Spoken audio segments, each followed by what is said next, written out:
In today's video, I want to show you something that is kind of unique to Seriously Simple Podcast plugin, really beneficial to those of you who are true podcast geeks and really wanting to own and analyze who accesses your self-hosted podcast. Now, you should already know that Seriously Simple Podcasting is a fantastic way to host a free website when you pair it up with a WordPress site on your own WordPress hosting, which is what I'm going to demonstrate for you today.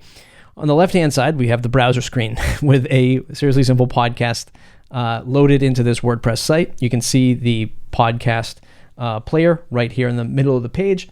And on the right-hand side, we have my Mac terminal. I am SSH'd in, tunneled into my server, and we're actually going to just analyze the logs of our website when somebody actually plays a podcast. And this is very technical. This is very inside baseball, and really only interesting to those of you who want to see what's happening with other podcast players or services around the world. I mean, the podcast industry, there's a ton of new products and services coming out.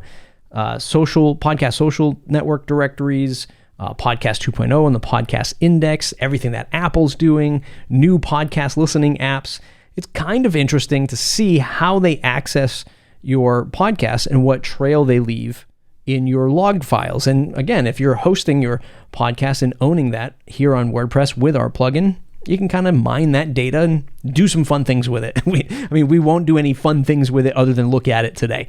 So on the right-hand side, I have the tailf command, which will show the access log as it's being accessed and printed onto the display of our terminal. And I'm grepping for, or filtering for, if you've never seen this before, the term podcast. And basically anything that accesses my custom post type /podcast on this website, we'll see here. So it won't show me clicking around the WordPress site into various places unless it has the podcast URL in it. Okay, I'm gonna hit enter. And you'll see some remnants of testing from before, but let's just hit play on the podcast episode. Well, first let's hit refresh. We'll hit refresh and you'll see that my browser has loaded this podcast page into view here. And then when I hit play, and I'm just going to pause that for a second, you can see roughly these four or five new lines of what's being reported when somebody actually hits play on a podcast, everywhere from the IP address, the browser, and what file they're pulling down. And in this case, I'm pulling down the It's a Test MP3. Okay, so this is what's saved in your log files when you're self-hosting your podcast here, and you can kind of disseminate that data in different ways. You can kind of see who is accessing it from where, what browsers, etc., etc. The more interesting thing is if you started to analyze podcast apps like Overcast. Now, I have Overcast loaded right here on my iPhone. I have the podcast lab test site here already loaded into my player, and I'm going to hit play on It's a Test file. And you'll immediately see I just hit play.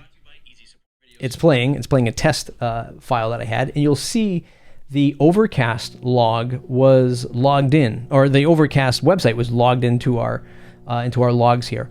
So if we take a look, number one, it's pulling from the IP address of course, my phone, and it's going to say overcast.fm in the browser header. It says iOS podcast app.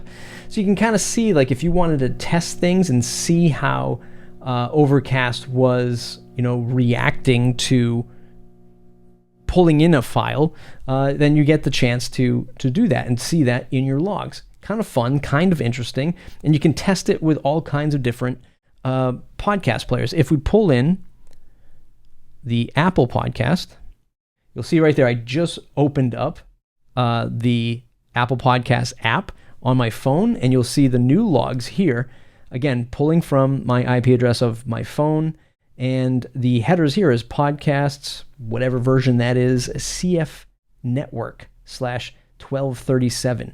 So it doesn't say Apple per se, but we kind of know that that's Apple crawling out to get access. And the interesting thing with Apple is, let's go ahead and hit play. When I hit play on this test file, it doesn't reconnect to my logs, which I find rather interesting.